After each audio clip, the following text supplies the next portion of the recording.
Hoy tenemos la cuarta parte de la educación cristiana. Hemos tenido en las tres primeras partes lo que llamamos nuestra relación con Dios. Relación que creo que ya quedó bien clara, que no comenzó el día de nuestro nacimiento, sino el día de nuestro nacimiento espiritual, el día que nacimos de nuevo. Ahí comenzamos una relación con Dios que tiene que ir perfeccionándose, tiene que ir mejorándose, tiene que ir creciendo cada día. Y tenemos una gran ventaja, y es que tenemos las Escrituras en la mano. Y a través de las Sagradas Escrituras podemos conocer todo lo que Dios hizo en el pasado, todo lo que quiere hacer en el presente y Dios mediante todo lo que hará en el futuro. Y tenemos las instrucciones, los principios, los mandamientos, bien claro en nuestro propio idioma, para que podamos saber en todo momento qué es lo que Dios quiere, qué es lo que Dios le agrada, qué es lo que Dios no tolera, y no tengamos que improvisar, ni inventarnos, ni complicarnos la vida, sino que vayamos al manual, hermanos. Aquí tenemos el manual de la vida, el manual del Creador a su criatura, el ser humano. Como cualquier electrodoméstico, como cualquier aparato que compremos, en el interior de la caja hay un manual que viene en chino, en árabe, en coreano, en inglés, en alemán, en polaco, en ruso, menos en español, en todos los idiomas. Y ahí en el manual usted puede ver para qué es este botón, para qué sirve esto, para qué sirve aquello, y de esa manera no estropear el aparato recién comprado y poder aprovecharlo al máximo. Qué lástima que haya personas que se lean libros o manuales de televisiones, de móviles, de radios o de lo que sea, y no se lean el manual más importante, el manual de la vida, el manual de Dios, perfecto, completo, que no caduca, que no envejece, que está en plena actualidad y que nos ayuda absolutamente a todos, No importa la edad que tengas, no importa si eres hombre o eres mujer, si estás casado, si estás soltero, si eres una persona que lleva muchos años en los caminos del Señor o recién estás comenzando, aquí tenemos las instrucciones bien claritas para que usted sepa que hay cosas en las cuales no hay que creer ni practicar. Aunque a lo mejor la tradición o a lo mejor la presión social o familiar te dice, no, eso hay que creerlo y eso hay que practicarlo y mantenerlo porque papá y porque la abuela y porque nuestros antepasados lo hicieron y lo practicaron. Pero a la luz de las Escrituras no tiene ningún fundamento, no tiene ninguna base bíblica, ¿se da cuenta? Así que hablamos de esa parte tan importante de la vida de un ser humano, la relación con Dios. Los animales no pueden tener relación con Dios, los animales son criaturas de Dios, pero nunca pueden llegar a ese nivel superior que el ser humano sí puede llegar a tener y a disfrutar, y es el de hijos de Dios, redimidos, comprados, uno a uno, con un propósito, por el Señor Jesucristo. Y podemos llegar a conocer cómo es Dios, no en su totalidad, evidentemente. Podemos llegar a conocer su naturaleza, su esencia, su carácter. Pero Dios nos ha creado como seres sociales.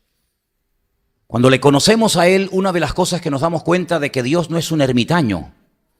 Durante siglos, sobre todo en unas etapas de la historia de la humanidad, los seres humanos llegaron a creer que para poder vivir vidas santas tenían que aislarse del mundo. Y muchas personas se iban a montañas y a cuevas y se encerraban durante años sin tener contacto y comunicación con nadie, porque ellos creían en esa sinceridad equivocada que para poder llegar a agradar a Dios y no pecar y vivir una vida santa, uno tenía que estar totalmente alejado de la mundanalidad, de la gente, de los familiares, de las presiones, etcétera, etcétera. Incluso algunos hasta se flagelaban durante la noche, se torturaban.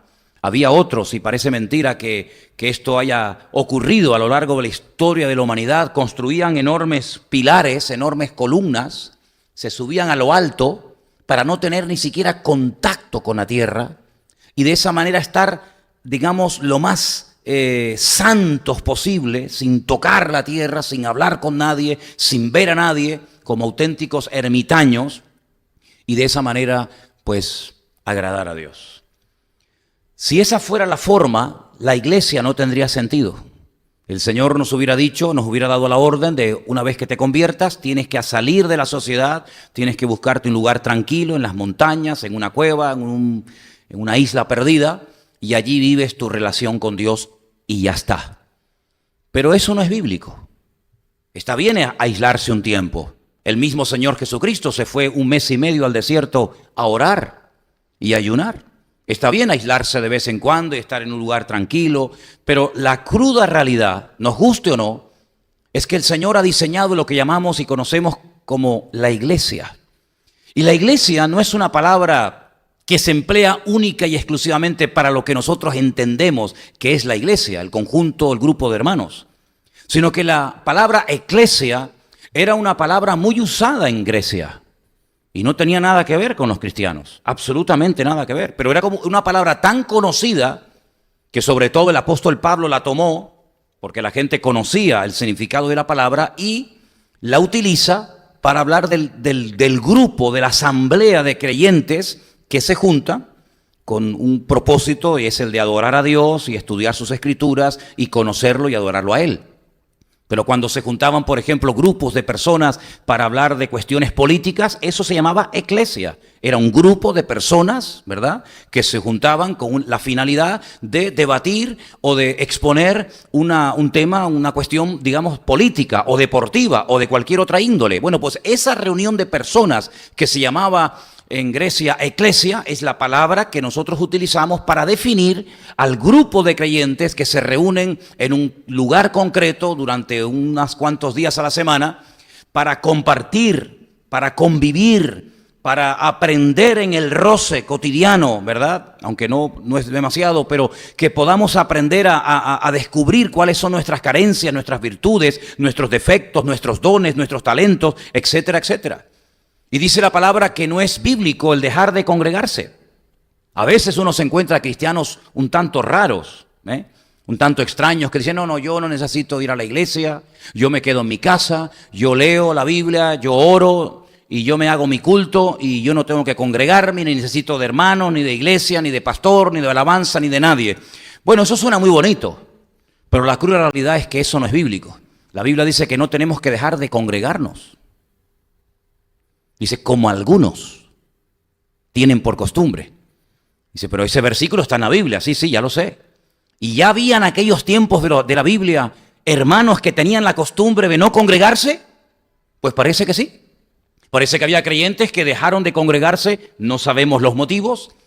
Pero en la carta dirigida a los hebreos, el autor de esa carta dice, hermanos, no dejen ustedes de congregarse. Y cuando el apóstol Pablo, por ejemplo, le escribe a los hermanos de la ciudad de Corinto, ellos tenían un sistema de culto que lamentablemente se ha ido perdiendo a lo largo del tiempo. Nosotros no tenemos ese sistema, lamentablemente. Digo lamentablemente. Solamente conozco una iglesia que se llaman asambleas de hermanos, que sí han logrado mantener algo de aquel estilo de la Biblia, de aquel estilo de los primeros cristianos. Y es cuando dice el apóstol Pablo, ¿tiene alguno salmo, tiene alguna doctrina, tiene alguna palabra? Pues los hermanos venían no solamente para estar sentados ahí 3/4 de hora, 1 hora, y escuchar una serie de alabanzas que más o menos puedes participar o no, y un mensaje que da una persona y todo el mundo más o menos en silencio y todo el mundo se va, sino que parece ser que las reuniones de los primeros hermanos nuestros en la fe no eran como nosotros hacemos los cultos hoy en día. Eran reuniones participativas, eran personas donde evidentemente había unos pastores, había unos líderes, unos responsables, pero era como un culto abierto, donde en cualquier momento una persona podía levantarse y compartir una palabra, o dar una palabra de exhortación, o una profecía, o un mensaje en lenguas y el otro interpretarlo, o podía compartir algún pensamiento.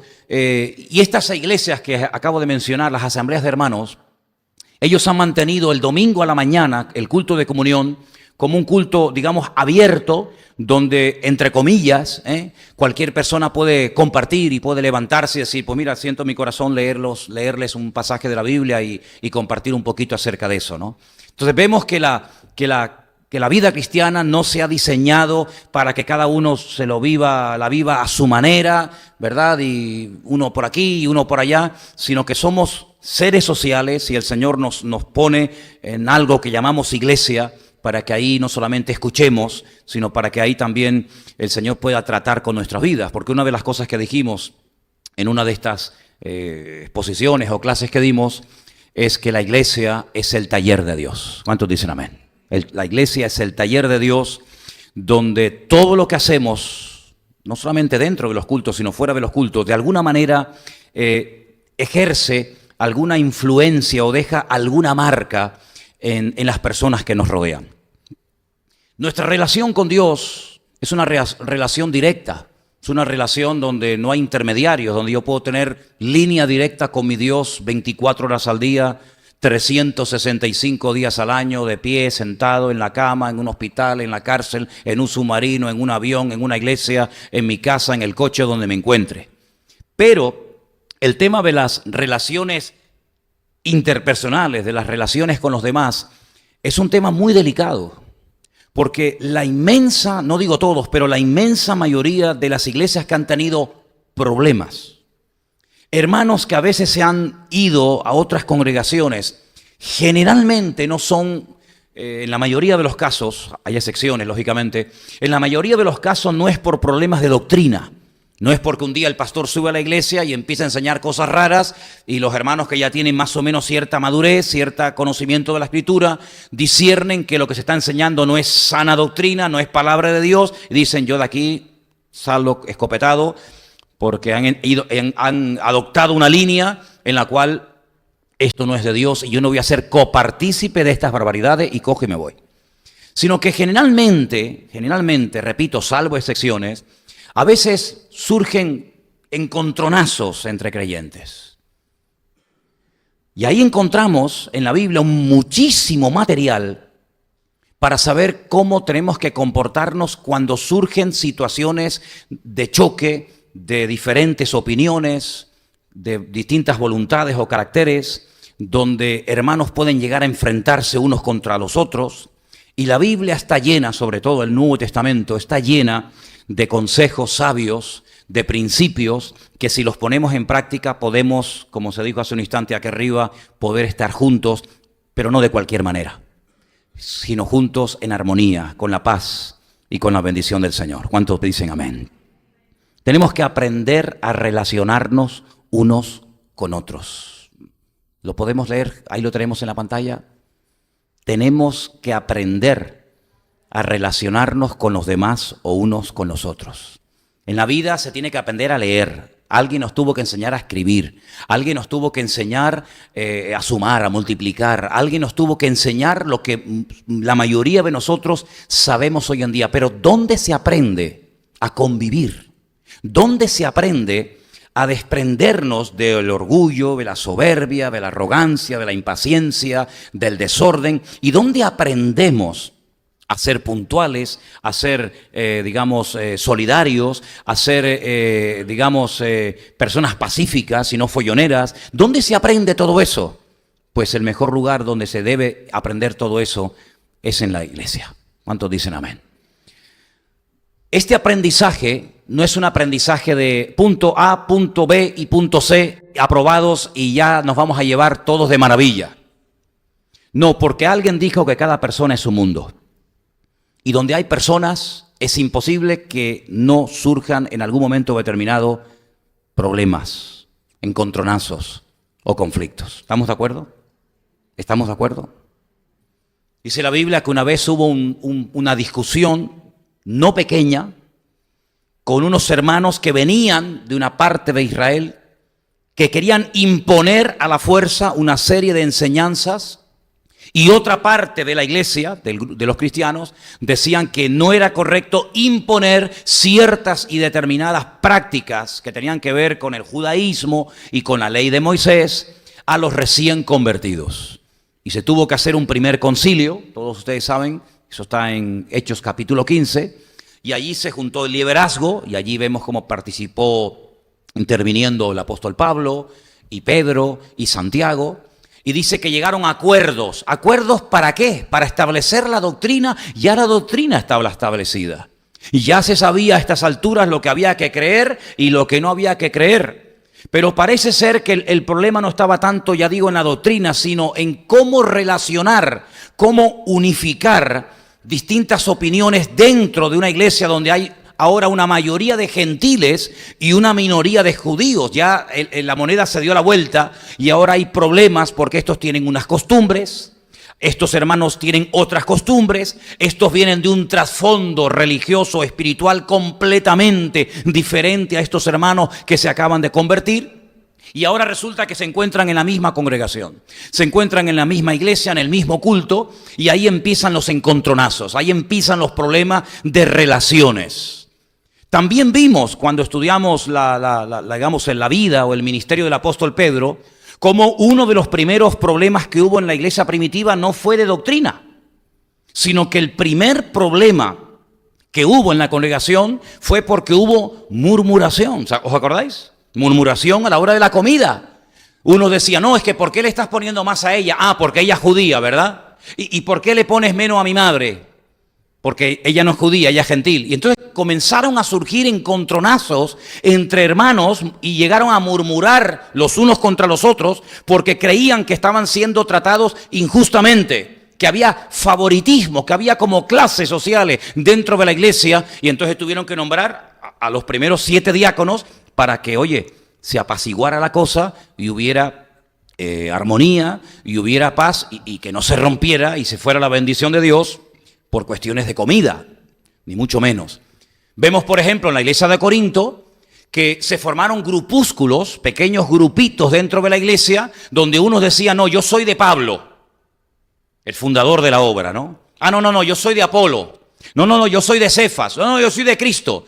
Y Pablo se entera de todos aquellos problemas que había en la congregación y tiene que poner orden diciendo, eso no puede ser, eso no es correcto que yo soy de este y yo apoyo a este y si apoyo a este estoy en contra del otro. ¿Os dais cuenta cómo en aquellos años, estamos hablando del primer siglo de la era cristiana, no habían pasado 400, ni 500, ni 1000 años, ni 100 años habían pasado, hermano, ni 100 años habían pasado y ya había problemas en las congregaciones porque este chocaba con la otra chocaba con el otro?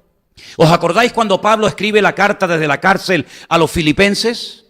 En el último capítulo dice, ruego a Evodia y a Síntique, 2 hermanas de la congregación, que sean de un mismo sentir en el Señor. Fíjate, no habían pasado ni 100 años y ya Pablo tiene que interceder y tiene que pedir que por favor, fulanita y menganita, Evodia y Síntique, unos nombres rarísimos, ¿verdad?, se lleven bien y que sean de un mismo sentir en el Señor. También el apóstol Pablo chocó tremendamente con Bernabé cuando en el segundo viaje misionero él no quería que fuera Marcos y Bernabé insistía en que había que llevarlo y dice que hubo tal desacuerdo entre ellos que uno se fue por un lado y otro se fue por otro. Es tremendo, ¿verdad? Es tremendo ver cómo ya desde el principio de la iglesia había problemas entre hermanos, las relaciones, ¿verdad? Chocaban los distintos caracteres, las distintas opiniones, las distintas posturas que podía haber en cuanto a diferentes temas. Quiero que volvamos a la porción que se leyó esta tarde, Mateo capítulo 5, y estemos con esa porción abierta, porque esta cuestión de aprender a relacionarnos los unos con los otros va a ser un proceso de toda la vida, algo continuo, algo que no nos va a resultar nada fácil, porque como dije hace un instante, cada persona es un mundo, y es un área en la que tenemos que invertir tiempo. Y es un área en la que tenemos que trabajar arduamente. Porque nuestra amistad y nuestra unidad como pueblo de Dios no puede estar basada, por favor escuchen bien esto, ni en emociones, ni en sentimientos, ni en intereses personales. Porque si nuestra unidad como iglesia, si nuestra amistad como hermanos está basada en estos 3 pilares que os acabo de comentar, vamos a tener gravísimos problemas. Porque nuestra amistad no está basada en emociones. Este me cae bien, este no me cae tan bien. No puede estar basada en intereses personales, no puede estar basada en sentimientos. Y esto es algo que los jóvenes tienen que tener mucho cuidado. Porque generalmente en la juventud, sobre todo los chicos, confunden a veces la amistad con el enamoramiento, con enamorarse, con el enamoramiento. Entonces las chicas tenéis que tener cuidado, porque si a un chico le sonríes, le hablas amablemente y le preguntas cómo está 2 o 3 veces, los chicos son tan tontorrones que piensan que estás enamorada de él, que llevas una semana sin dormir, que desde que te levantas hasta que te acuestas no paras de soñar y de pensar con él. Por eso te acercas tanto a mí y me saludas así. Pero como tú sabes que los chicos tienen este chip un poco distorsionado, tú lo que vas a hacer es prudencia, ¿verdad? Para que no se confunda la amistad o el interés que genuinamente tiene de saber cómo estás, o por qué no viniste el otro día al culto, o cómo estás hoy, etcétera, para que no lo confunda con lo que no tiene que en ningún momento pensar. Nuestra amistad y nuestras relaciones no tienen que estar basadas ni en sentimientos, ni en emociones, ni en intereses personales. Me llevo bien contigo porque hay algo de ti que me interesa. En el momento en el que lo obtenga, si te he visto, no me acuerdo. Dice la Biblia que había un chico, ¿veis? Había un chico que dice él que estaba tremendamente enamorado. Y un chico enamorado es medio tonto. Sí, totalmente. Porque químicamente, científicamente está demostrado que la química del cerebro, cuando uno está tremendamente enamorado, varía y se altera completamente. Esto está demostrado científicamente. Cuando un joven, sobre todo en la juventud, está una persona enamorada, esa persona químicamente no puede pensar con total claridad. Por eso hay cosas que se hacen y se dicen en ese momento de ese enamoramiento, ¿verdad? Que después de unos años ni se te pasa por la cabeza hacerlo o decirlo, ¿sí o no? No, nadie dice nada porque ustedes están siempre, yo siempre predico en un nivel inferior, ustedes siempre están en un nivel superior al cual yo aún no he llegado y por eso a veces estamos en diferentes frecuencias. Pero bueno, ya algún día llegaré, es cuestión de paciencia. Este chico, él creía que estaba tremendamente enamorado hasta el punto que no comía. No quiero preguntar aquí esta tarde si hay un chico que hace tiempo que no come o ha adelgazado porque está atontado perdido. No quiero llegar a pensar eso. Pero dice que no comía e incluso estaba hasta enfermo. Hasta que un día, una vez que ha dado rienda suelta a su pasión, más que a su enamoramiento, dice que llegó a odiar con mayor amor a aquella chica. Su odio hacia aquella chica fue mayor que el amor con el que la había amado. ¿Qué te parece, amigo? Se confundió. Y en esa confusión rompió una vida. En esa confusión mezcló sus sentimientos con sus intereses personales, etcétera, etcétera, y destrozó una vida, y estoy hablando nada más y nada menos que de su propia hermana, con la cual abusó, y tuvo relaciones con ella, y luego dice que la aborreció y no quería saber absolutamente nada con ella. Si queréis conocer más de esta historia, por supuesto está en la Biblia la historia de Tamar y Amnón, los hijos de David, ¿verdad? Ahora, en este tema de las relaciones entre hermanos, en la congregación, a lo largo de la vida, tenemos en el Sermón del Monte unas instrucciones muy interesantes. Fijaros que el Sermón del Monte es como la constitución del reino de Dios, ¿vale? Allí encontramos absolutamente todo lo relacionado con la oración, con las ofrendas, con el carácter, con la vida sexual, con la vida matrimonial, con el tema del dinero, absolutamente con todo. Y hay una parte del Sermón del Monte, que es la que se leyó esta tarde en Mateo capítulo 5, verso 21, donde Jesús menciona uno de los mandamientos, concretamente el de no matarás, que realmente el mandamiento más que no matarás, literalmente dice no asesinarás, porque asesinar y matar no es lo mismo, aunque parece lo mismo. No asesinarás. Porque si no puedo matar, ¿cómo Dios mandaba la guerra a su pueblo? Es una contradicción. Dice que no mate, pero luego me dice que vaya y los mate a todos. Entonces, ¿qué hago? ¿Los mato o no los mato? No asesinarás, que es muy diferente. Y el Señor dice, ustedes han oído ese mandamiento. Eso está escrito, está en la ley, está en la Torá. Dice, pero yo os digo, Él va mucho más allá del simple acto de matar físicamente a una persona y dice, yo os digo que cualquiera que se enoje contra su hermano será culpable de juicio, y cualquiera que le diga necio a su hermano será culpable ante el concilio, y cualquiera que le diga fatuo quedará expuesto al infierno de fuego. Estas palabras, raca sobre todo, una de las que se menciona, por fatuo, por necio, era un insulto. Estúpido, tonto, imbécil, vacío de cabeza, que no sirves para nada. Era un insulto, era una forma de menospreciar a la persona. Ahora fíjate que del menosprecio se pasa automáticamente al insulto verbal. Tú menosprecias en tu corazón a una persona y por la boca, tarde o temprano, que es el instrumento por el cual se canaliza, ¿verdad?, la ira, el enojo, salen palabras que humillan y que matan espiritualmente a esa persona. El Señor está yendo mucho más allá de simplemente matar a una persona con una pistola, con un cuchillo, con una escopeta. Y Él dice que también se puede verbalmente se puede herir y se puede matar también a una persona. Y una de las cosas que dice el Señor es que cuidado con el tema de la ira.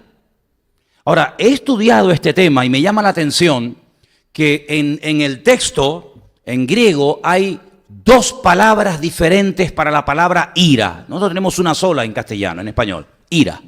Pero en griego hay dos palabras. Una de ellas, la vamos a poner ahí en la pizarra, es la palabra timos. Esa es la primera palabra que significa ira. Pero también hay otra palabra, orgee, que significa también ira. ¿Cuál es la diferencia entre una y otra? Porque si las dos significan lo mismo, ¿por qué hay dos palabras para la misma palabra? Porque la primera palabra, timos, hace referencia a esa explosión de enfado que tan pronto viene como tan pronto se va. ¿Vale?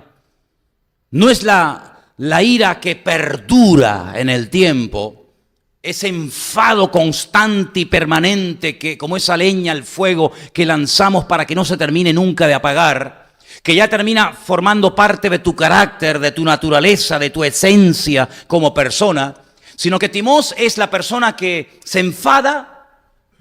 Todavía no hemos llegado a esa frase. La persona que se enfada, pero que no mantiene el enfado. Por eso dice la Biblia, airaos, pero no pequéis. ¿Se airó alguna vez el Señor?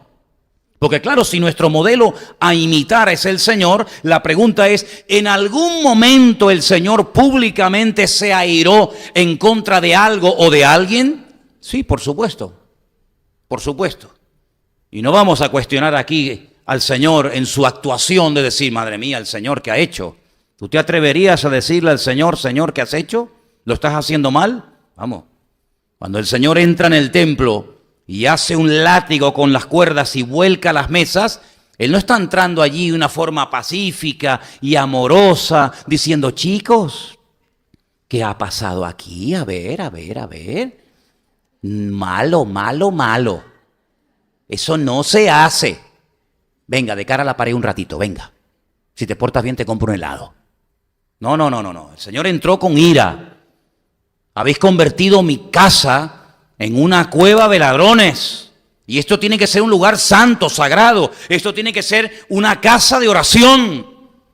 Y tiene que limpiar aquel lugar que lo han contaminado, que está inmundo a consecuencia del desorden y del pecado. Y claro que Dios tiene ira. Hombre, que sí tiene ira. Madre mía, cuando Dios demuestra su ira, amigo, esconde la cabeza bajo tierra, Apaga la luz y vámonos, Porque cuando Dios dice basta, te manda un diluvio que te manda a la muerte de un plumazo a millones de personas, ¿O quién mandó el diluvio? ¿Quién mandó el diluvio? ¿El diablo? Tuvo 120 años aguantando el Señor, advirtiendo al pueblo a través de su siervo, de Noé. Y no había forma. Cuando Dios dijo basta, le dijo a Noé, entra adentro, cierra la puerta, que ahora se van a enterar quién soy yo. Dios mandó un diluvio que no dejó títere con cabeza, hermano. Y eso lo hizo el Señor en su ira. en su ira santa, y nadie puede cuestionar eso de Dios, porque tenía toda la razón y el derecho para estar enfadado el Señor, por supuesto. Y cuando confunde las lenguas y destroza la obra que están haciendo con la famosa Torre de Babel, ¿quién intervino allí? ¿Quién produjo aquel caos? ¿El diablo? No fue el Señor. ¿Y quién destruyó con fuego y azufre las ciudades de Sodoma y de Gomorra? ¿El diablo? El diablo estaba contento con aquella conducta. El diablo estaba en su salsa con el comportamiento de los ciudadanos, de los habitantes de Sodoma y Gomorra y de las ciudades vecinas. Pero cuando Dios dijo basta y sacó a sus hijos de allí, amigo, vete a ver hoy en día dónde estaba Sodoma y Gomorra. Allí no crece ni la hierba. Lo destruyó todo. Así que la ira del Señor es tan real que, bueno, yo pregunto una cosa. Los millones y millones y millones y millones de seres humanos que van a estar por la eternidad en el infierno, ¿quién creó el infierno? ¿Quién lo hizo? ¿Quién decide quién entra y quién no entra a la presencia de Dios? ¿Dios tiene ira o no tiene ira? Que Dios no es un pacifista, amigos. Un señor muy bueno con una manga muy ancha que al final dice, no pasa nada, no pasa nada. Ladrones, adúlteros, fornicarios, pecadores, no pasa nada. Yo soy un Dios bueno, suban todos, vamos a estar juntitos por la eternidad. No, ese no es nuestro Dios. Claro que Dios es un Dios de amor y creo que está bien claro que Dios es un Dios de amor, ¿sí o no? Si no fuera por eso ni tú ni yo estaríamos aquí. Y la misericordia de Dios, clarísima, pero la justicia y la ira de Dios, que no te quepa la menor duda, que el que más justo y el que más ira en un momento determinado puede llegar a derramar y a manifestar sin lugar a dudas, es el Señor, por supuesto. Pero aquí se está hablando de esa ira permanente, constante, donde no hay misericordia, al contrario, hay un deseo de venganza. Y Pablo, o mejor dicho, el Señor, y también Pablo hace referencia de que se tiene que quitar de nosotros el enojo, la gritería y la ira, también como vamos a leer ahora. Pero ¿de qué ira se refiere el Señor? Se refiere a esa ira que no perdona, esa ira de ese ser vengativo, esa persona que guarda el enojo 20 años, viene a la iglesia, canta, pero está airado contra alguien, no lo ha perdonado, dice que es cristiano, dice él, como aquella que decía que era profetisa, que no era nada, aquella famosa Jezabel del libro del Apocalipsis. Esa es la ira que el Señor condena rotundamente en la Escritura. Esa ira de no perdono y no perdono y no perdono y me da igual si cambias, si no cambias, si me besas, si me rechazas, si te quedas, si te vas. Yo tengo este enfado y es una persona que termina siendo un amargado y amargando a todos los que están a su alrededor, porque la ira es el cáncer de la fe que mata la paz, mata la concordia, mata la bendición y mata a esa persona para siempre. Y dice la Biblia que el que se levanta con ese tipo de ira contra su hermano, aunque no lo haya matado de un tiro, pero sí lo ha matado en lo más profundo de su corazón, dice que esa persona arderá eternamente en las llamas del infierno. Ay, amigo. ¿Y eso está en la Biblia? Pues Luis lo acaba de leer hace 5 minutos, ¿o no os acordáis? Pero no solamente eso, sino dice un poquito más adelante que cuando tú vas al altar a llevar tu ofrenda, ahora, nosotros no tenemos que ir hoy en día al altar a llevar ofrendas, porque esto está escrito hace 2000 años. Yo estoy leyendo esto 2000 años después de haber pronunciado esta palabra del Señor en el Monte de las Beatitudes, allí en Galilea. Por lo tanto, yo no puedo interpretar esto exactamente igual que los que oyeron en persona esta palabra, porque la audiencia que yo tengo delante de mí esta tarde no es una audiencia judía. No estamos viviendo en Jerusalén con el templo a pleno rendimiento, pero el Señor Jesucristo estaba dirigiendo sus palabras a una generación que conocía perfectamente lo que era el amenorá, lo que era el sumo sacerdote, lo que era el templo, lo que era los sacrificios, lo que era el altar. Y eran mayoritariamente judíos.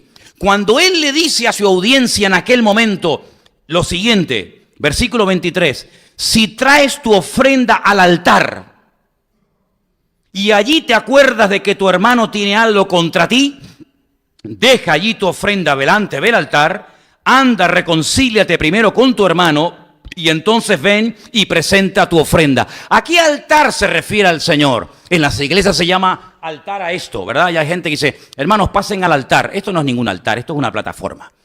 El altar al que se refiere Mateo capítulo 5 era el altar del sacrificio que estaba en el lugar del atrio en Jerusalén. Era un altar enorme, donde la gente iba a presentar sacrificios de animales, cosa que hoy en día no existe, ni se debe hacer, porque tampoco se pueden hacer, porque no existe dicho altar, ni dicho lugar, ni dicho templo. Cuando la gente iba a Jerusalén, porque no se podía quedar en su casa a hacer un sacrificio y pedir perdón por sus pecados. Bueno, ¿y si vivía a 200 kilómetros del altar? Pues me da igual. El único lugar donde los pecadores tenían que ir a presentar sus sacrificios era el altar que estaba en Jerusalén. Y si usted vive en Roma, o si usted vive en España, o usted vive en Capernaum, o usted vive en Samaria, usted tiene que ir al lugar establecido por el Señor. Era algo tan importante, hermanos, que hay todo un libro, que es el manual del Levita, el famoso libro de Levítico, donde se decía cómo tenían que ser los animales, cómo tenían que llevarse, cómo tenían que sacrificarse, quién podía comer de esos animales y quién no podía comer. ¿Qué tipo de animal había que llevar según el pecado que había cometido? Etcétera, etcétera. Era todo un ritual increíble. ¿Qué había que hacer con el animal muerto? ¿Qué partes había que comer? ¿Qué partes había que quemar? ¿Qué se hacía con la sangre? Etcétera, etcétera, etcétera. Toda la vida del judío en aquel tiempo giraba en torno al templo. Era el centro religioso de la época. Fíjate qué importante era esto, hermano. Que la gente iba allí al templo, al altar del sacrificio, a pedir perdón por sus pecados. Pero ¿y cómo lo hacían? Alguien que había cometido un pecado. Bueno, yo cojo un cordero, me voy a Jerusalén, toma, mátame el cordero, ¿qué pecado? No, no era así. No era así, con esa simpleza con la que algunos lo explican. No, porque los sacrificios no se crearon para sustituir el arrepentimiento del pueblo. ¿Cuántos dicen amén? Los sacrificios no se crearon como sustituto del arrepentimiento. Yo no estoy arrepentido, yo no voy a cambiar, pero yo cumplo con la ordenanza, con la liturgia. ¿Qué hay que llevar? Un cordero, toma el cordero. Pero yo a este no lo perdono. Yo he robado, yo no estoy arrepentido, pero yo traigo la oveja. No era así, no era así. De hecho, tanto en el Talmud, que es una literatura mucho después de Cristo, y en otros libros de la época, se decía que el arrepentimiento o los sacrificios no sustituían en ningún momento el arrepentimiento de la persona. Es más, el ladrón arrepentido, fijaros qué serio era esto, que no era suficiente con presentar un sacrificio y ya está. No, cuidado. ¿Os acordáis de la visita que hace el Señor Jesucristo a la casa de Zaqueo? ¿Os acordáis o no? Uno que era jefe de los publicanos y rico. Cuando entra Jesús a la casa de Zaqueo, ¿qué dice Zaqueo? Puesto en pie dijo, Señor, si en algo he defraudado a alguien, se lo devolveré cuadruplicado. Claro, es que tú como judío sabes que si a ti se te ocurre robarle una prenda, una oveja, un animal o algo a tu prójimo, a tu vecino o a quien sea, no es suficiente con decir, Señor, perdóname, pero te quedas con la oveja, te quedas con el par de zapatos que le has robado, te quedas con el burro, te quedas con el arado. No. Tú tienes que devolvérselo. Si tú has hecho uso de la oveja o de la vaca de tu amigo, de tu vecino, de tu hermano, tú la has ordeñado. Tú has comido de los terneros que te ha dado. ¿Y ahora qué te crees? ¿Que pidiendo perdón ya está todo solucionado? No. Eso es entre los cristianos hoy en día. Dice, perdóname. Ese es el jueguecito que algunos se traen. Pero es que eso no tiene nada que ver con la Escritura. Usted ha robado una oveja, usted devuelve la oveja y 4 más. ¿Y por qué? Porque Dios lo dice. Para demostrar si verdaderamente estás arrepentido. Porque el perdón que no te duele ni es perdón ni es nada. Te tiene que doler, amigo, tienes que humillarte y tienes que dar 4 veces más. Y si no, no te hubieras llevado lo que no te corresponde. Y entonces el Señor se pone en pie y dice, hoy ha venido la salvación a esta casa. Ahora que vas a poner en práctica la palabra, déjate de teorías, sino ahora que ha venido a tu vida ese arrepentimiento, ese deseo de cambiar, ahora vamos a comenzar a hablar en serio. ¿Qué hacía Juan cuando la gente venía a ser bautizada al río Jordán? ¿Qué hacía Juan? Sí, venga, venga. Usted también, venga, señora. Vengan todos, esto es gratis. No, momentito. ¿Se quieren bautizar ustedes? Primeramente, demuéstrenme que están arrepentidos. Haced frutos dignos de arrepentimiento. Comparta su ropa, devuelva lo robado. Y cuando yo vea que ustedes han cambiado, entonces vienen y yo los bautizo. Porque si ustedes no hacen eso previamente al bautismo, ustedes lo que están haciendo es mojarse, pero no están haciendo pasos para cambiar. Yo dije en una de estas clases que hemos dado, esta es la cuarta, que una cosa es mejorar y otra cosa muy distinta es cambiar. Y el Señor lo que quiere es que cambiemos. No, se está portando mejor, ya no me grita tanto como antes. Písale el callo para que tú veas si te grita o no. Se te tira a la yugular, te mete un mordisco como Drácula y te chupa la sangre. Claro, no toques el tema, ya verás qué bueno está. Toca el tema otra vez, mete el dedo en la llaga y vas a ver cómo el cordero se convierte otra vez en lobo, amigo. ¿Te das cuenta? Entonces, cuando uno va a la palabra, uno se encuentra que hay un tipo de ira no controlada que te controla a ti, que es la que se condena categóricamente en la palabra. Esa ira que pasa incluso a veces de generación en generación. Y te encuentras aquel hijo de aquel señor o aquel nieto que resulta que aún odia a alguien que él no sabe ni de lo que va la película, pero el padre le pasó al hijo y el hijo al nieto esa ira, ese enojo, esa rabia, esa violencia y esa agresividad, y te encuentras familias destrozadas por la ira, porque la ira no controlada siempre destruye al ser humano. ¿Cuántos dicen amén? Ahora, la ira, el enojo descontrolado, a veces es una forma de, entre comillas, de autodefensa. En las relaciones unos con otros se demuestra qué tipo de creyentes somos. Claro, en nuestra relación con Dios, el que sabe si estoy bien o estoy mal, ¿quién es? El Señor. Si yo me relaciono única y exclusivamente con el Señor, a través de su palabra, a través de la oración, el Señor sabe perfectamente si yo con mi relación con Él estoy bien.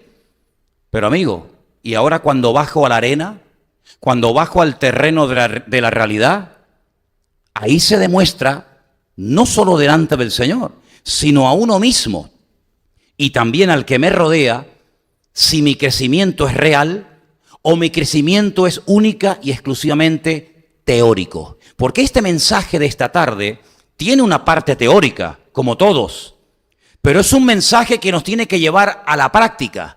Porque si yo no llevo este mensaje a la práctica, ¿de qué me sirve? ¿De qué me sirve? Por lo tanto, en este tema de las relaciones con los demás o en las relaciones unos con otros, hay un camino tan largo que recorrer, hermanos, que nos va a llevar toda la vida dejarnos tratar por el Señor, para que nosotros, tratados por el Señor, no estemos haciéndole daño sin querer a personas que forman parte del mismo cuerpo y de la misma congregación donde el Señor me ha puesto. ¿Cuántos dicen amén? Quiero que vayamos a esos dos textos que les dije. Primero vamos al de Colosenses. Colosenses 3:8.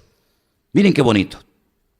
Pero ahora dejad también vosotros todas estas cosas. Y menciona la ira, el enojo, la malicia, la blasfemia, las palabras deshonestas de vuestra boca. ¿Os dais cuenta cómo menciona la ira? Pero hermano, la Biblia dice, airaos, pero no pequéis.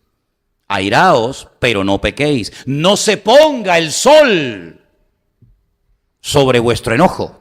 Es decir, arreglen las cosas lo antes posible.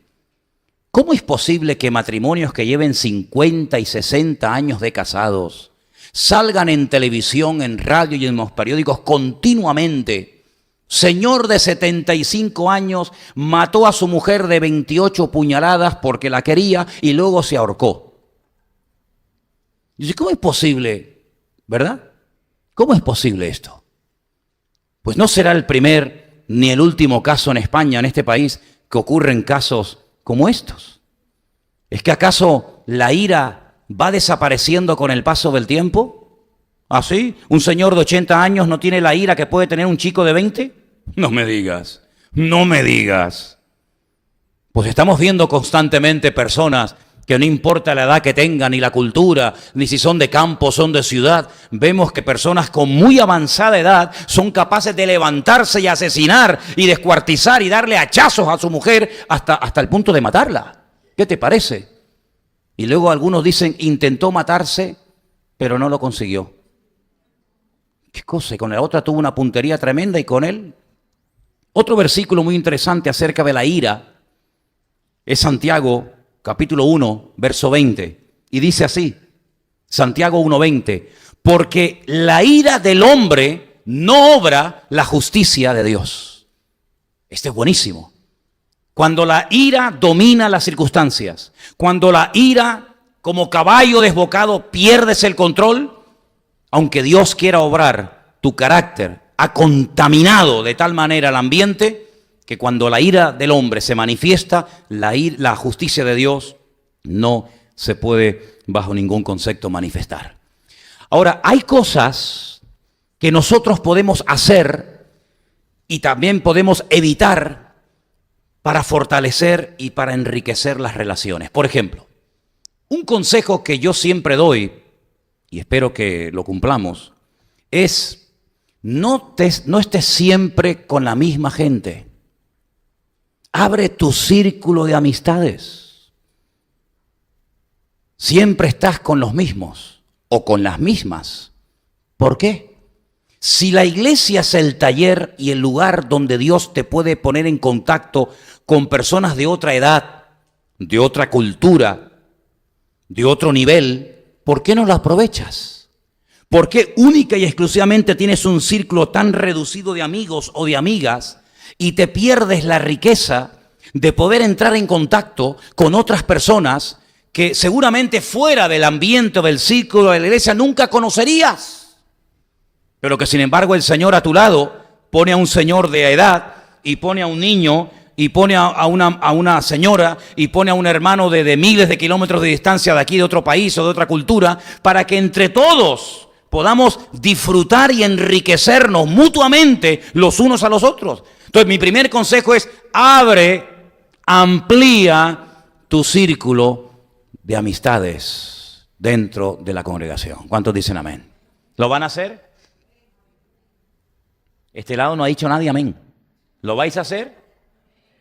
¿Lo vais a hacer? 3. ¿Lo vais a hacer? 5-3. Vale. ¿Qué te parece? Amplía, mijo. Saluda a todos antes y después del culto. ¿Lo vais a hacer?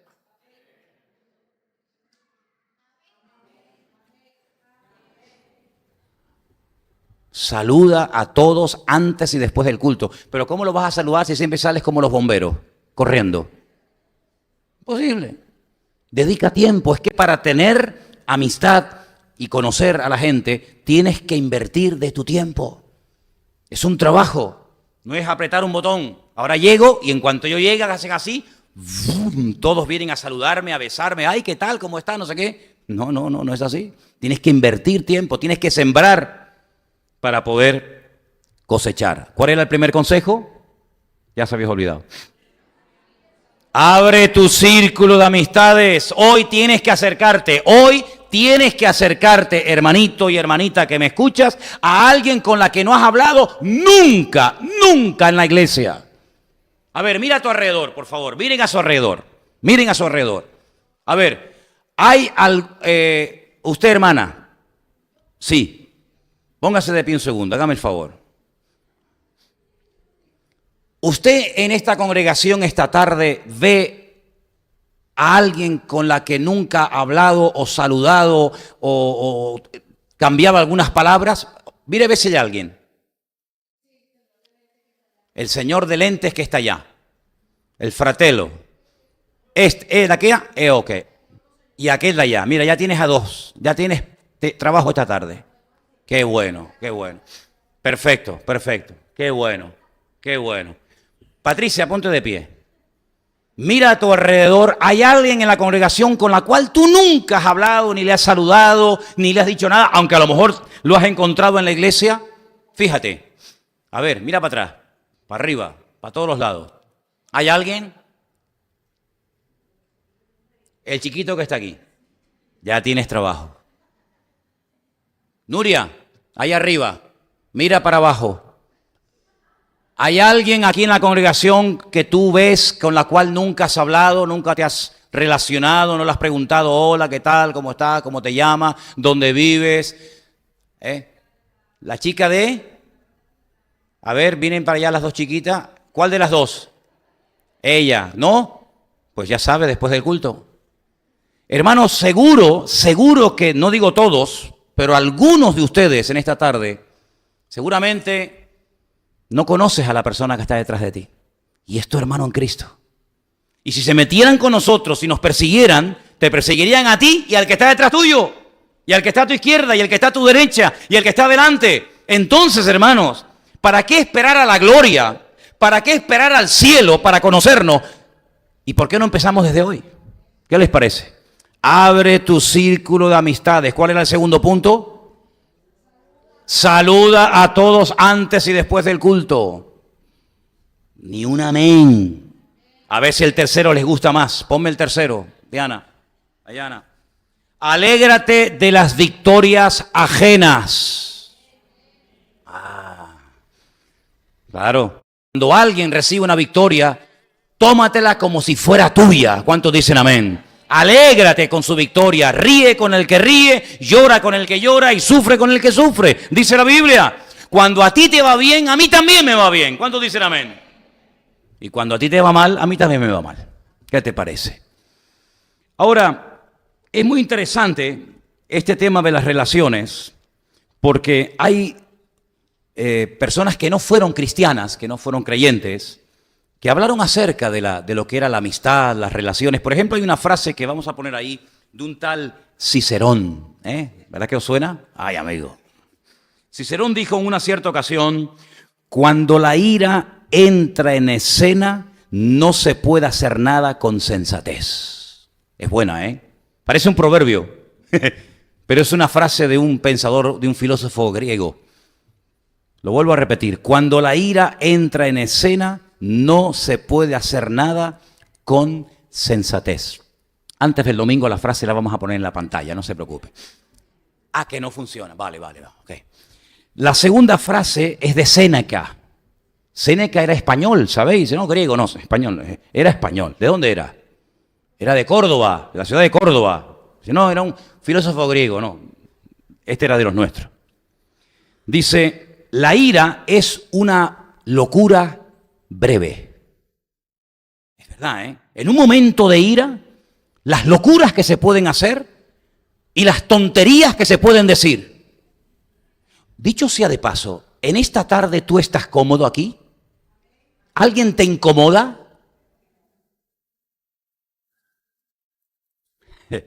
¿Alguien te pone nervioso?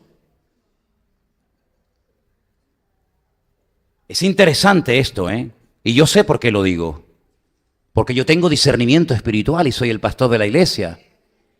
Y cuando en una congregación o cuando en un ambiente alguien te pone nervioso, te pone de mal humor y no estás cómodo, es en ese área donde Dios te está hablando y quiere tratar contigo. Y por eso vuelvo a repetir y cada día estoy más convencido de ello, que el lugar donde más me puede llegar a tratar y a descubrir el Señor es en la iglesia. Y mira que pasamos poquito tiempo, ¿eh? Pasamos muy poco tiempo en proporción al tiempo que pasamos fuera. Pero en este corto periodo de tiempo que pasamos aquí, unas cuantas horas relativamente, ¿cuánto de nosotros puede salir a la luz a través de los mensajes, a través del tiempo, de las horas que pasamos aquí los unos con los otros? Ahora, así como os di algunos consejos, también os voy a decir algunas cosas que pueden ser muy perjudiciales a la hora de tener buenas relaciones entre nosotros. Una de ellas es los malos entendidos.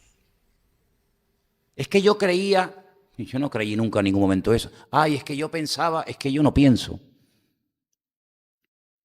¿Cuántas veces los malos entendidos pueden llevar a una persona a la locura. Dice la Biblia que algunos judíos, cuando vieron a Pablo en Jerusalén, ¿os acordáis? Pensaban, ellos creían que Pablo había metido gentiles en el templo. Hermano, nada más lejos de la realidad, era falso. Pero se corrió el rumor de que este hombre ha metido en nuestro templo sagrado a gentiles, cosa que no podían hacer. Y entonces fueron, lo prendieron, lo llevaron al tribuno. Bueno, hermano, no lo mataron de milagro. Y todo estaba basado en una falsa premisa. Cuando empezamos mal, terminamos peor. Los malos entendidos tienen que ser aclarados cuanto antes. Oye, una pregunta, ¿tú dijiste aquello el otro día por mí? ¿El qué? ¿Que hay una persona muy fea en la iglesia? No. En ningún momento pensé en ti. Oye, pues llevo 18 meses que no duermo, ¿eh? Pues no veas el sueño que te has perdido por boba. ¿Eh? Aclaren las cosas, hermano. Cuando tú pasaste el otro día por el pasillo y no me saludaste es porque tienes algo contra mí, ¿verdad? ¿Yo? No. Es que yo ni me di cuenta que tú estabas allí. Ay, pues mira, me quitas un peso de encima porque yo pensé que te caía mal. Ay, amigo, un mal pensamiento, un mal entendido puede llevar a arruinar a una iglesia, a un matrimonio, a una vida, a un grupo hermoso de jóvenes. Por eso, hermanos, nunca le demos lugar ni alimentemos malos entendidos, porque los malos entendidos nos llevan a un nivel muy peligroso, que es el de criticar y el de juzgar a una persona porque creemos que le caemos mal o que no nos entiende o que no nos ama o aquello o lo otro. La Biblia prohíbe categóricamente que entre los cristianos exista crítica, totalmente prohibido. Es un cáncer. La Biblia prohíbe juzgar a una persona, e incluso a veces hasta por su apariencia. Os voy a contar un secreto, un chisme evangélico. ¿Os gustan los chismes, eh? Una vez fui a una iglesia y vi a una señora, a una hermana, que cuando la vi, su apariencia, yo dije para mí, madre mía, es como un pitbull. Tiene que tener un carácter seria, algo tremendo. Imponía el aspecto de esta hermana, además era una cachorra, imponía. Y yo, mira, jamás en mi vida ha sido una de las pocas personas que he conocido de verdad que me ha caído de maravilla, una persona noble, pero su aspecto, su forma de ser de entrada, te metía miedo. Y las apariencias, ¿qué pasa? Engañan. Entonces, cuidado con juzgar a priori sin conocer a una persona. Y hay algo que es muy peligroso y que puede traer enfermedades, y lo dice Proverbios, sobre todo de los huesos, y es la falta de perdón y el resentimiento. Así como antes os di algunos consejitos prácticos, ¿verdad?, para llevarnos bien y potenciar e enriquecer las relaciones, esto que estoy diciendo ahora, tomar buena nota de ello, porque la falta de perdón bloquea y contamina nuestra relación con Dios. La Biblia dice, y ustedes conocen ese versículo de memoria, que si llegamos a creer que yo estoy bien con Dios, pero que llego a aborrecer a mi hermano, dice, yo soy un mentiroso. Y es increíble ver a veces a personas que no le dan importancia al hecho de yo con esta persona no quiero hablar más. ¿Y usted se llama cristiano? Usted no puede utilizar ese título de cristiano, porque el cristiano es una persona que siempre, sí o sí, con razón o sin razón, siempre perdona y no le puede jamás dar lugar al resentimiento, a la amargura, a la venganza y muchísimo menos decir, eso que te está pasando es por aquello que tú me hiciste. Aguántate. Yo sé que ustedes están siempre en un nivel diferente. Yo siempre predico desde AM y ustedes están en la FM, ¿vale? Pero ¿cuántas personas dicen, claro, es lógico que le pase eso? Con lo que me hizo a mí, se lo merece. Es increíble, ¿eh? Cuánto de carne todavía puede haber en nosotros sin darnos cuenta. Claro, en un tiempo de alabanza y de oración la carne está como le pasó a Luis. Plano, así, ¿no? En un tiempo de alabanza y adoración con estas canciones que canta esta gente también y que cada vez tocan mejor, claro, uno está, ¿en qué está? En el espíritu, sí, pero baja del espíritu y que te venga de frente esa persona y ya verás cómo automáticamente hace la tortilla y se da la vuelta. Y es en esas áreas donde Dios nos quiere tratar. Dios no cambia a nadie en la alabanza y en la oración. Dios cambia en el trato los unos con los otros. ¿Cuántos dicen amén? Porque aquí hay una relación vertical y hay una relación horizontal. Qué bonita la forma de la cruz, ¿eh? Qué bonita la forma de la cruz, ¿eh? El palo más largo, ¿cuál es? El vertical. El que habla de mi relación con el Señor. Perfecto, pero no te olvides que la cruz también tiene un palo, tiene un travesaño horizontal que me habla de mi relación con mi prójimo. El Señor levantaba la mirada y hablaba al Padre, pero no te olvides que aquí hay un ladrón, y aquí hay otro ladrón, y aquí hay circunstancias, y aquí hay cosas. Este se va a burlar, el otro te va a pedir favores, el otro que se ríe de ti, el otro que te bajes de la cruz, el otro que sálvate a ti mismo y a nosotros, el otro que si eres tan poderoso. Todo eso tiene que ver con este plano, con esta dimensión, con lo otro, Padre, encomiendo a ti mi espíritu, ¿verdad? Con eso no hay problema. El problema siempre surge a este nivel inferior en el cual de momento vivimos, hasta que Dios lo permita. Y por lo que vemos, todavía el Señor con Luis y con todos nosotros nos quiere tener aquí, porque todavía nos tiene que pulir. ¿Cuántos dicen amén? Porque dice que nos quiere quitar las manchas y las arrugas. Oye, eso de las arrugas me ha gustado, ¿eh? Lo de las manchas uno lo lleva bien porque, oye, más o menos uno viene limpito, ¿no? Pero lo de las arrugas, uno se mira por la mañana al espejo y dice, chuy, esta la semana pasada yo no tenía esto. Elena, tienes que limpiar el espejo, que este espejo me hace arrugas, ¿eh? Sin manchas y sin arrugas nos quiere ver el Señor. ¿Cuántos dicen amén? Sin arrugas quiere decir que nos quiere ver jóvenes, renovados, bendecidos, en plena comunión con Él y los unos con nosotros. Quiero también compartir algo que me ha llamado mucho la atención, y es lo siguiente. Cuando la persona iba al templo, al altar, a presentar el sacrificio, tenía que poner, la costumbre era, las manos fuertemente sobre el animal, y era como una especie de que se traspasaba la maldad, el pecado de la persona, confesaba el pecado públicamente, y ese animal moría, era un animal inocente evidentemente, en sustitución del pecador. Pero tenía que haber previamente una confesión pública de pecado, tenía que haber una rectificación del pecado, porque si no, como dije antes, el sacrificio no sustituía nunca el perdón. Ahora, hay un versículo que encontré en esta mañana extraordinario que viene como anillo al dedo a lo que voy a decir y tiene que ver con una situación de la vida donde un rey, al cual todos amamos y respetamos, es nuestro queridísimo rey David, comete un pecado tremendo. Como es el rey, cualquiera se le acerca a llamarle la atención al rey. Te juegas la vida, amigo. Pero hay un profeta. El profeta tiene que tener una característica y es la valentía. Porque habla lo que nadie quiere hablar, porque se atreve a decir y a señalar con el pecado lo que nadie señala y cuestiona. Pero él llega y exhorta y reprende al rey David. Y el rey David hace una oración, yo no creo que toda se haya escrito, pero sí creo que parte de esa oración de arrepentimiento está escrita en el Salmo 51. Y en ese salmo, que es una oración extraordinaria, hay algo que yo leía esta mañana que lo subrayé y dije, voy a leer este versículo esta tarde porque viene de maravilla con lo que estoy diciendo.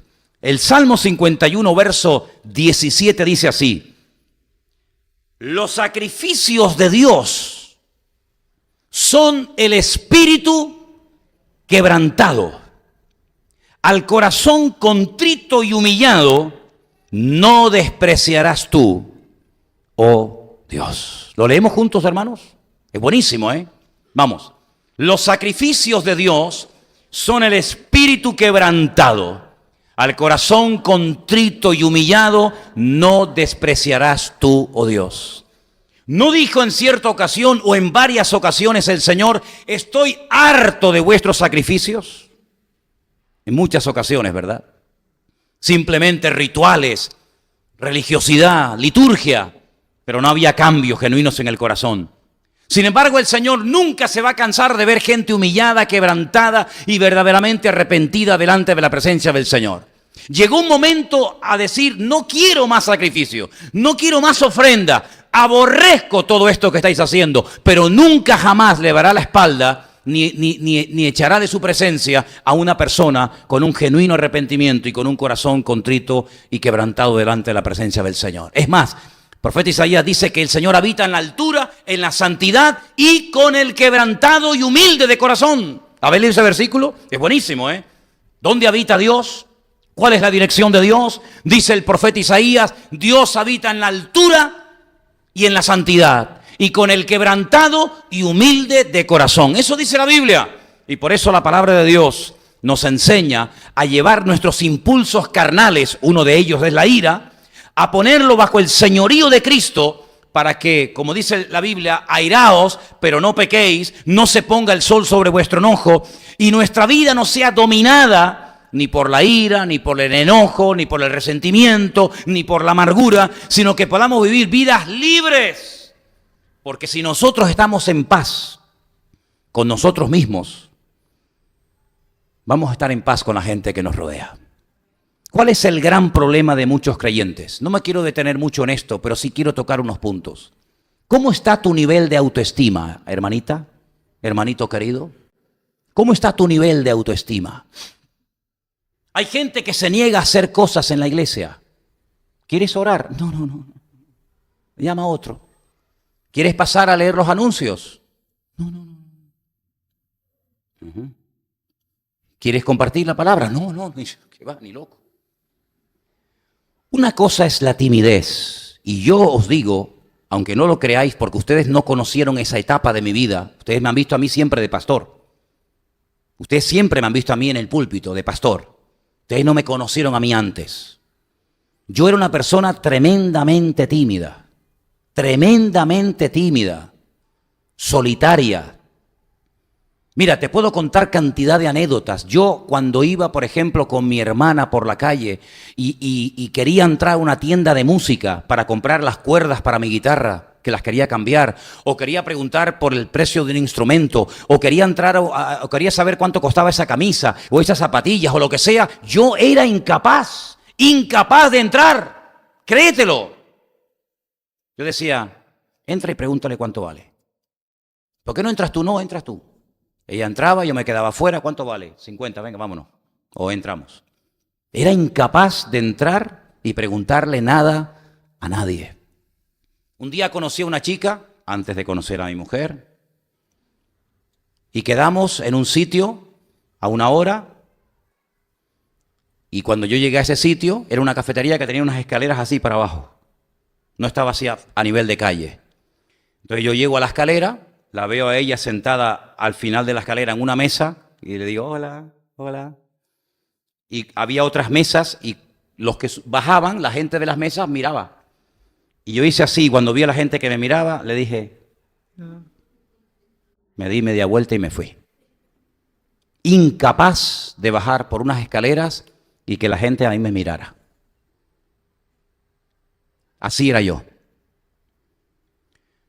Cuando el pastor de mi congregación, de la congregación en la que yo me asistía, me pidió un domingo a la tarde cantar una canción antes de la predicación, le dije que sí, no aparecí. Al domingo siguiente me dijo, el domingo pasado tenías que haber cantado una canción, ¿te acuerdas? Digo, sí, vas a cantar había culto por la mañana y por la tarde el domingo en mi iglesia. Yo me convertí así. ¿Vas a cantar esta tarde? Dije, sí, claro. No aparecí. Al tercer domingo, este pastor me dice, ¿vas a cantar hoy, sí o no? Le dije, sí. Pero me vas a hacer lo mismo que... No, y no aparecí. Al cuarto domingo me llevó a la oficina y ya al cuarto domingo ya canté. Más me valía cantar, aunque desafinara. Incapaz, hermanos. Y encima, Dios me pone en un púlpito como pastor de una iglesia. ¿Qué te parece? ¿Qué te parece, amigo? Lo que nunca en mi vida dirigirme a personas para que me escucharan, en eso que yo nunca pensé hacer, en ese área me puso el Señor. ¿Con qué área te crees tú que tuvo que comenzar a trabajar conmigo el Señor? Pues con la que te acabo de comentar. Una cosa es la timidez y otra cosa es la baja autoestima. Yo no me creía inferior a nadie, nunca yo me he creído inferior a nadie, créetelo. Yo nunca he tenido complejo de nada. Por eso yo jamás he imitado a nadie, ni me he puesto camisetas con nombres de fulanito, de menganito, porque yo no me siento inferior ni superior a nadie. Pero ¿sabes qué? Hay personas que se sienten inferiores y por miedo al rechazo, por miedo a hacerlo mal, pierden la posibilidad de crecer y de madurar diciendo continuamente no, no, no, no, no y no. Y pasa un año, pasan 2 y pasan 3 y te pierdes la posibilidad no solamente de poder superar tu timidez, que se puede superar, porque yo sé lo que estoy diciendo, porque yo lo he vivido y sé que es una atadura terrible, pero se puede superar y si no, mírame a mí. Vamos, más desenvuelto en el púlpito que yo, ¿qué quiere que te diga? De tímido nada, con la ayuda, con la gracia de Dios, evidentemente. Pero que además de eso, aparte del problema de la timidez, que mayor o en menor medida lo puedes tener, el tema de la autoestima es otro tema, porque te estás infravalorando. Y porque toda oportunidad que se te presente en la vida para orar, para cantar, para servir o para hacer algo, no tienes por qué decir no, no, no y no. No por miedo al rechazo, sino porque no terminas de creerte que si el Señor te abre una puerta, el Señor te va a capacitar para poder funcionar en ese área del Señor. ¿Cuántos dicen amén? ¿Tú te crees que el Señor te va a pedir que mañana compartas y no te va a ayudar a compartir? ¿Pero qué Señor es de ese? ¿Tú te crees que el Señor te va a poner en un área y te va a dejar solo y botado para que te tengas que buscar la vida tú solo o tú sola? Cuando el Señor te abre una puerta y te guía a un área de servicio, de música o de lo que sea, tú no tengas ningún temor porque el Señor está contigo, porque si no estuviera contigo, no te ponía en ese lugar. ¿Cuántos dicen amén? Le dijo a Josué, yo estaré contigo todos los días, como estuve con Moisés, estaré contigo. Gloria a Dios, qué bien. Sí, pero ahora esfuérzate y sé valiente. Levántate y ve a pelear. ¿Pero estás conmigo? Claro, por eso tienes que ir a pelear. Porque si no estuvieras tú conmigo, ¿cómo voy yo a ir a pelear contra los filisteos, contra los amorreos? Es imposible. Si el Señor te dice ve a la batalla, es porque el Señor ya ganó esa batalla antes de que tú fueras. Y por eso te lleva. Él pelea la batalla y te permite a ti estar en primera línea, para que reconozcas que el Señor es todopoderoso y que nadie te podrá hacer frente en todos los días de tu vida. Así que a partir de ahora, nadie le dice al pastor, no quiero esto, no quiero aquello, no quiero tal, porque el Señor, puerta que te abra, puerta que puedes utilizar para crecer y madurar y servir al Señor. ¿Cuántos dicen amén? ¿Cuántos dicen amén? A ver, déjame oírte. ¿Cuántos dicen amén? Ok, perfecto, lo tengo grabado en el chic. Y termino. Tengo un salmo, bueno, el salmo ya lo hemos leído, pero lo que sí quiero decir con todo esto de las relaciones unos con otros es que tenemos que comenzar a derribar barreras y a establecer puentes. No esté siempre a la defensiva. Ese es un gran problema típico de la idiosincrasia de Canarias. Si yo estuviera en Andalucía, que he estado viviendo y conozco allí, conozco cuáles son sus defectos, sus virtudes, o en Galicia, o los vascos, o los catalanes, o tal. Uno de los problemas que a veces existe aquí en Canarias es que la gente, de entrada, ya está a la defensiva. Y yo quiero que todos ustedes se nos metan en la cabeza, queridos hermanos, que tal y como tú eres, Dios te acepta y te ama. ¿Cuántos dicen amén? Así, tal y como tú estás ahora mismo, así, aunque no cambiaras, Dios te acepta y te ama tal y como tú eres. Haz así y date un besito a ti misma. Así. Qué guapa que soy. Aleluya. Gracias, Señor, porque me quieres mucho. Ya está, ya está. Dios te ha hecho así. Dios te ha creado con esa estatura. Ay, Señor. Sí, mijo. La estatura que usted tiene es la que le dio el Señor. Y la anchura también. Hombre, claro, es alto, ancho y profundo, ¿no? ¿No? Alto, no es como Epi Blas, cerca, lejos, atrás, ¿no? Y el color de ojos que tienes, ¿quién te los dio a ti? ¿Quién te los dio? Qué ridículo es comprarse lentillas de colores, de verdad lo digo en serio, perdonen, ¿eh? Si tú las quieres comprar, allá tú. Pero con los ojazos que yo tengo, con los ojazos que tú tienes, muchacha, comprarte lentillas de colores, pues tú estás loca. Si los ojos más bonitos del mundo son los que tú tienes. ¿O no? Porque son los que me dio mi Padre querido, son los que me dio mi Señor. ¿Y mi color de piel? ¿Quién te lo dio, mija? Me lo dio el Señor. ¿Y los padres que tengo? ¿Y de dónde saliste tú, papá? ¿De dónde saliste tú, mija? De la unión de papá y mamá. Sí, pero es que tú olvídate de tú ponlo juntos. Sí, ponlo juntos. Así. Juntitos, ¿quién salió? ¿Quién salió de estos juntitos? Tú, ¿verdad? Gloria a Dios. Porque si no se hubieran conocido, yo no hubiera nacido. Entonces, gracias a Dios por y por esta, porque gracias a esta unión que Dios permitió, yo estoy aquí hoy. Sí, pero es que otra vez que lo ponga juntito, así, juntito. Cada persona tendrá que rendir cuenta delante de Dios, pero yo doy gracias a Dios, porque gracias a y a esta, yo estoy aquí esta tarde. Así que gloria a Dios por mis padres. Fíjate tú, en el caso mío, mi padre de una provincia de la península, mi madre de Las Palmas de Gran Canaria, y se conocen en Venezuela. Una cosa de loco. Pero el Señor tiene todo bajo su control. ¿Cuántos dicen amén? ¿Cuántos dicen amén? Así que a partir de hoy comience usted a darle gracias a Dios por todo. No se queje por nada. ¿Cuál es la mejor mujer que usted tiene? La que tienes ahora. No la que quieres tener, no, la que tienes ahora. ¿Cuáles son los mejores hijos que tú tienes? ¿Cuáles son los mejores hijos? Los que tienes ahora. Los que tienes ahora son tus mejores hijos. ¿Cuál es tu mejor papá? El que tienes ahora. ¿Cuál es tu mejor marido? El que tienes ahora. Amén, hermana. Amén. No te oí decir amén, Elena, ¿eh? No te oí. Vamos a escuchar. Elena, amén. Escuche. Elena, amén. Se tapa la boca y dice amén, amén, amén. Le da vergüenza. Es así, hermano. Disfrutemos de la vida. Porque el Señor nos ha puesto aquí en este arca. Esto es un arca, ¿eh? Para que entre unos con otros crezcamos y maduremos en los caminos del Señor. Entonces ahora vamos a pasar a la práctica. Pónganse todos de pie, por favor.